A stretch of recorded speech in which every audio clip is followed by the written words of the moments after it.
ललित कुमार शर्मा की वार्ता हमारे पारंपरिक खेल। भारत परंपराओं, परंपरागत खेलों, गुरुओं, पर्वों व संस्कृति का देश रहा है। किसी भी देश की जड़ें वहाँ की परंपरा और संस्कृति होती है। उन्हीं को सींचने से पेड़ की सभी शाखाओं में जल पहुँच जाता है। आज अति उपभोक्तावाद, भौतिकता की अंधी दौड़ और बाजारवाद के युग में हर आदमी पीड़ित है। उसका सुख, चैन, आनंद, शांति कहीं खो गई है और के चक्कर में आदमी अपना स्वास्थ्य गंवा बैठा है। याद रखें, सेहत सिफारिश से नहीं मिला करती, उसे तो कमाना पड़ता है। स्वास्थ्य की दृष्टि से भारत में परंपरागत खेलों का बड़ा महत्व है। इनसे न केवल शारीरिक स्वरूप पुष्ट होता है, बल्कि खेल खेल में मानसिक विकास भी हो जाता है। भारत में पारंपरिक खेलों, अंतर्राष्ट्रीय खेलों की अपार लोकप्रियता के बीच वर्षों से जीवित है। पारंपरिक खेलों विभिन्न भारतीय राज्यों में विभिन्न सांस्कृतिक और पारस्परिक पृष्ठभूमि भी दिखाते हैं। इनमें आदिवासी संस्कृति और लोक संस्कृति के भी दर्शन होते हैं। भारत में पारंपरिक खेलों का इतिहास। प्राचीन इतिहास में भारतीय आर्य साहित्य और वेदों को दर्शाया गया है, जहां पारंपरिक खेलों के संदर्भ मौजूद हैं। वैदिक काल में खेलों की समृद्ध परंपरा थी। हालांकि मुख्य रूप से खेल शारीरिक फिटनेस बनाए रखने के लिए खेले जाते थे। रामायण और महाभारत में भी शारीरिक फिटनेस और रणनीति, गेमिंग, चतुरंग को प्रमुख महत्व दिया गया है। इस काल में कुश्ती कलाओं के बीच एक लोकप्रिय खेल रहा है। हनुमान जी को शारीरिक शक्ति के साथ भारतीय पौराणिक कथाओं में एक पुरातन पहलवान कहा जाता है। उन्हें आज भी शक्ति और साहस का प्रतीक माना जाता है। हड़प्पा और मोहनजोदड़ो भी पुष्टि करते हैं कि सिंधु घाटी सभ्यता के दौरान जो हथियार लड़ाई और शिकार में शामिल थे, वे खेलों का हिस्सा थे। मध्यकालीन युग में पारंपरिक खेल। मुगल सम्राट शिकार और कुश्ती के संरक्षक थे। आगरा का किला और लाल किला सम्राट शाहजहां के समय में कई कुश्ती मुकाबलों के लोकप्रिय स्थल थे। बाद में मराठा सम्राट छत्रपति शिवाजी के गुरु समर्थ गुरु रामदास ने युवाओं को मजबूत बनाने के लिए कुश्ती के सैकड़ों अखाड़ों की स्थापना करी। भारत में चिरकाल से खेलों की एक समृद्ध परंपरा रही है। कुश्ती, तीरंदाजी, मलखम्ब, कबड्डी जैसे खेलों के महाभारत काल के पहले भी अस्तित्व में आने के कई प्रमाण मिलते हैं, जबकि अन्य प्राचीन खेल जैसे गिल्ली डंडा, कंचा, पिट्ठू, खो खो और तैराकी भारतीय समाज में रचे बसे रहे हैं। लेकिन दुर्भाग्यवश इनमें से ज़्यादातर खेल विलुप्त होते जा रहे हैं। आजकल के युवाओं के लिए ये खेल किताबों में छपी कहानियों से ज़्यादा कुछ नहीं रह गए हैं। प्राचीन खेलों की जगह अंग्रेजी और यूरोपीय खेलों ने ले ली है, जबकि रोमांच की जगह फुहड़ता और व्यक्तित्व के सर्वांगीण विकास की जगह कथित आधुनिक जिम व आधुनिक गैजेट्स ने ले ली है। प्राचीन काल के आपको हर जगह प्रमाण मिलेंगे कि पहले राजाओं की हार जीत में युद्ध के अलावा कुश्ती, मलखम्ब और कबड्डी जैसे खेल अहम भूमिका निभाते थे। जिस राजा के पास महाबली होते थे, उसका सिक्का चलता था।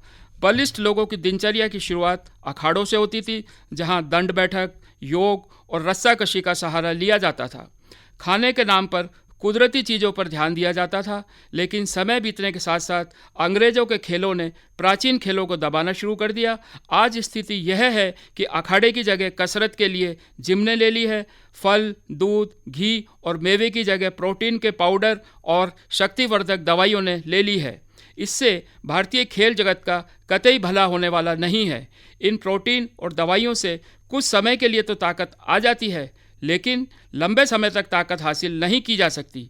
यह भारतीय खेल जगत को ताकतवर नहीं बल्कि खोखला कर रहा है। भारतीय कुश्ती में हमारी सैकड़ों प्रतिभाओं ने इतिहास रचे हैं, लेकिन भारतीय खेलों की बदलती तस्वीर से हम न केवल आहत हैं, बल्कि इसके गौरव में इतिहास को भूलते समाज के प्रति चिंतित भी हैं। प्राचीन खेलों में ही छिपा है आधार।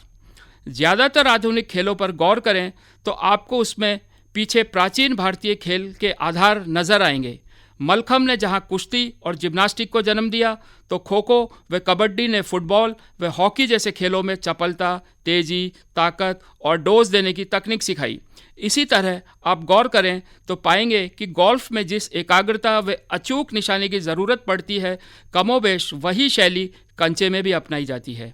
गिल्ली डंडे की भी तकनीक क्रिकेट व बेसबॉल में काम आती है, तो रग्बी जैसे खेल आज भी नागालैंड और उत्तराखंड के गांवों में खेले जाते हैं। इसके अलावा मुक्केबाजी में भी भारत की ही देन मानी जाती है। जबकि प्राचीन काल में ग्रामीण इलाकों में जहां आत्मरक्षा के लिए तीरंदाजी और योग को नतीजा बाद में निशानेबाजी के रूप में निकला। इन तमाम खेलों की महत्ता के अलावा सबसे बड़ी बात यह है कि हमारे माननीय प्रधानमंत्री जो सर्वांगीण विकास पर जोर देने की बात करते हैं, तो यह प्राचीन खेलों को अपनाने से ही संभव है। उनके विचार बेहद सरल और व्यावहारिक हैं। शरीर और व्यक्तित्व का सर्वांगीण विकास ग्रामीण इलाकों में ग्रामीण परिपाटी और ग्रामीण खेलों को अपनाते हुए ही संभव है। ग्रामीण इलाकों में यदि ज़मीनी स्तर पर खेलों को बढ़ावा दिया जाए तो हम ओलंपिक खेलों के शीर्ष 5 देशों में आ सकते हैं। अंतर्राष्ट्रीय स्तर की प्रतियोगिताओं में सफल होने के लिए पारंपरिक खेलों व तकनीक को आधुनिक रूप देने की ज़रूरत है। आज हमारे पास अपने पहलवानों को सिखाने के कोई 800 दाव पेच हैं, जिनमें से 700 दाव तो विशुद्ध भारतीय हैं। हमने अगर यूरोपीय व रूसी पहलवानों को मात देने के लिए 100 दावों को भी आधुनिक रूप दे दिया तो विदेशियों को तो हमारे 700 दावों को मात देने के लिए कड़ी मेहनत करनी पड़ेगी। इस स्थिति में हम अपनी पारंपरिक ताकत को बढ़ाने पर जोर क्यों न दें। कुश्ती, कबड्डी और मुक्केबाजी में आज भारत की गिनती एक बड़ी ताकत के रूप में की जाती है, जबकि प्राचीन खेलों से निकले क्रिकेट और गोल्फ में देश के खिलाड़ी तेजी से तरक्की कर रहे हैं। जाहिर है सरकार और खेलों को बढ़ावा देने वाले औद्योगिक घराने आज कंचे और गिल्ली डंडे जैसे लुप्त होते खेलों पर ध्यान दें तो भारत खेल की एक महाशक्ति के रूप में अपनी पहचान बनाने में सफल हो जाएगा। इसी क्रम में जंगल व पहाड़ों से भरे इलाकों से उन प्राकृतिक धनुर्धरों को निकाला जाए जिनकी प्रतिभा आज भी दुनिया के सामने नहीं आ पाती है। बचपन से जूझते हुए तीरंदाजी करने वाले खिलाड़ी अगर लक्ष्य पर निशाना साधेंगे तो उनके सामने अमेरिका, ऑस्ट्रेलिया, कोरियाई खिलाड़ियों का दबाव नहीं रहेगा। उन्हें तेज हवा और शूटिंग रेंज के पीछे के घने वृक्ष परेशान नहीं करेंगे, क्योंकि वे आदतन अपने लक्ष्य पर ध्यान केंद्रित करना जानते हैं। अब अगर रग्बी में हमें अच्छा करना है तो उत्तराखंड और नागालैंड की पहाड़ियों से उन खिलाड़ियों की खोज की जाए जो आज भी रबड़ की एक गेंद के साथ घंटों जोर आजमाइश करते हैं। यही नहीं, मलखम्ब के जरिए मध्य प्रदेश, उत्तर प्रदेश और दक्षिणी राज्यों के गांवों से ऐसे खिलाड़ियों को निकाला जा सकता है जो अंतर्राष्ट्रीय स्तर के जिम्नास्टों की तरह हैरत अंगेज कारनामे करते हुए दिन गुजार देते हैं। यदि हम जिम्नास्टिक में उत्कृष्ट प्रदर्शन करना चाहते हैं तो हमें भारतीय नटविद्या पर भी ध्यान देना होगा। रस्सी पर चलते हुए बालक बालिकाएं अपने नैसर्गिक खेल से जिम्नास्टिक में ज़बरदस्त प्रदर्शन कर सकते हैं। प्राचीन खेलों को प्रचार प्रसार जरूरी। भारतीय खेलों को एक नई ऊंचाई तक पहुंचाने के लिए युवाओं में प्राचीन खेलों के प्रति जागरूकता बढ़ाना ही एकमात्र जरिया है। भारतीय खेल जगत को एक नया आयाम प्रदान करने के लिए प्राचीन खेलों का प्रचार प्रसार भी काफ़ी जरूरी है। तमाम प्राचीन खेलों के जरिए ही सर्वांगीण विकास संभव है। क्रिकेट में इंडियन प्रीमियर लीग को रातों रात मिली सफलता के बाद हॉकी, बैडमिंटन और मुक्केबाजी में भी लीग शुरू कर दिए गए हैं। अब तो कुश्ती की भी लीग शुरू करने की योजना बन रही है, लेकिन इन लीगों की सफलता पर गौर करें तो पाएंगे कि इनके सुर्खियों में आने के पीछे खेल और उसका रोमांच कम, जबकि अन्य कारण ज़्यादा कारक थे। कुछ ऐसी ही स्थिति भारतीय हॉकी के साथ है। पैसा कमाने और रातों रात शोहरत हासिल करने के प्रयास में खिलाड़ी कुछ ऐसे फंसे कि आज दोनों ही राष्ट्रीय टीमों के सामने अपनी प्रतिष्ठा को बनाए रखने की चुनौती सामने खड़ी हो गई है। अब समय आ गया है कि ग्रामीण बच्चों को उन्हीं के क्षेत्रों में जाकर उच्च स्तरीय प्रशिक्षण दिया जाए। प्राचीन खेलों को अपनाने वाले खिलाड़ियों को भी क्रिकेटरों, फुटबॉल या हॉकी खिलाड़ियों की तरह ही नौकरी दिए जाने से हम युवाओं को इस खेल की ओर आकर्षित कर सकते हैं। आज ज़रूरत है कि प्राचीन खेलों से खिलाड़ियों को जोड़ते हुए उन्हें हर वे सुविधा उपलब्ध कराई जाए जो अन्य स्तर के खिलाड़ियों को मिलती है। प्राचीन खेलों को जनजातीय इलाकों में विकसित करने की विभिन्न योजनाएं तैयार की जानी चाहिए ताकि वहां की नैसर्गिक प्रतिभा को तराशा जा सके। खेल चाहे कोई भी हो, उसे पूरी ईमानदारी से, मेहनत से स्वीकार करना चाहिए। कोई भी खेल छोटा या बड़ा नहीं होता।